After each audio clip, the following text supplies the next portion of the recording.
I will be speaking on Russia's war with Ukraine, implications on the South-South. The war, as we all know, has become a global village. Whatever happens in any part of the world is likely to affect the other. More so in a situation whereby you are dealing with war between relatively industrialized societies, Russia and Ukraine. The global South, as we all know, are the developing South, the underdeveloped, and therefore the war against Ukraine is likely to affect development in the South-South. Let me start by saying that Russia's war on Ukraine has led to a lot of negative developments in the South-South. For example, it has caused disruption of trade in goods and services, reduced flow of foreign direct investment in Africa and other countries in the global South.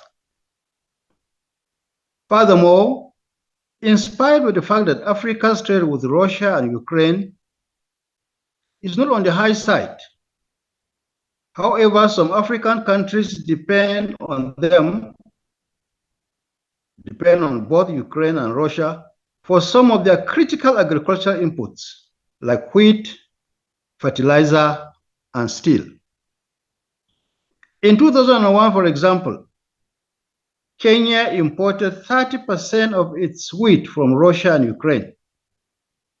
The war easily affected the production of bread. Bread is the third most consumed food in that country. This is also common to other African countries, including Nigeria. Once you undermine food supply, you are inevitably, this will lead to the issue of food scarcity and therefore undermining food security in most of these African countries. Cameroon, for example, another African country, imported 44% of its fertilizer from Russia. Furthermore, 60% of Ghana's iron ore and steel inputs are from Ukraine. Once you disrupt these supplies, more especially critical inputs like fertilizer,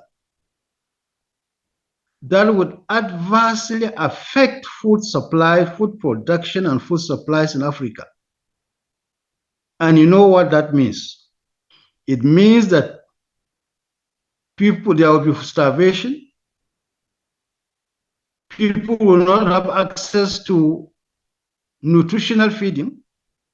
There will also be food insufficiency in the whole of the continent of Africa. The war, as we all know, has also reduced trade and taxation revenue due to government in most African countries. This has also serious implications on government inability to cater for the needs of the people. And you know, when government fail to meet the basic needs of the people, there are negative consequences. We live in a world where there is most of African countries, some parts of Asia have become breeding grounds for terrorist activities. And one of the reasons that can easily account for recruitment of terrorism is when government fail to discharge its statutory responsibility of meeting the needs of the common man. The war in Ukraine has posed a serious challenge to multilateralism. Developmental projects in Africa are being cancelled to take care of the humanitarian crisis in Europe. more especially neighboring countries of Ukraine. It is very clear that African economies are integrated into the world capitalist system, and any disruption in development assistance is definitely going to affect sustainable development in the African continent. The sanctions imposed on Russia, as I pointed earlier, has affected mostly fertilizer supply to Africa. As I mentioned, as I stated earlier, it has also made it impossible for Africa, for people in the South, to meet the challenges of what? Food production. And of recent, Russia's war on Ukraine has also disrupted the education of so many African students who are studying in Ukraine. As it is now, even though some of the countries bordering Ukraine have accepted to take some of these students, but most of these students relocated to their country, and that has also disrupted the educational pursuits. As the first speaker, I don't want to go into the issues that he has raised, the issue of energy crisis, the issue of inflation, the issue of the global politics surrounding the efforts made by international donor agencies. International donor agencies and other parts and other developmental assistance. My submission is that for us in the developing South, there are the only options available to us is that even though we may not have the capacity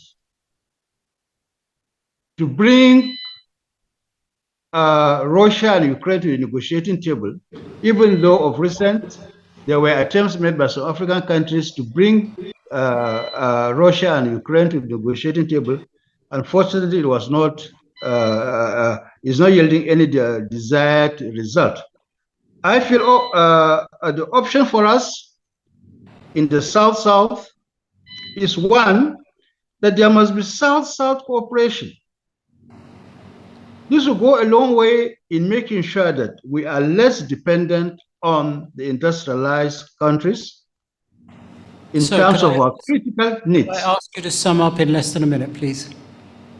And also to appeal to African governments to ensure that there is increasing funding of agriculture, and this will go a long way to ensure self-sufficiency in food production.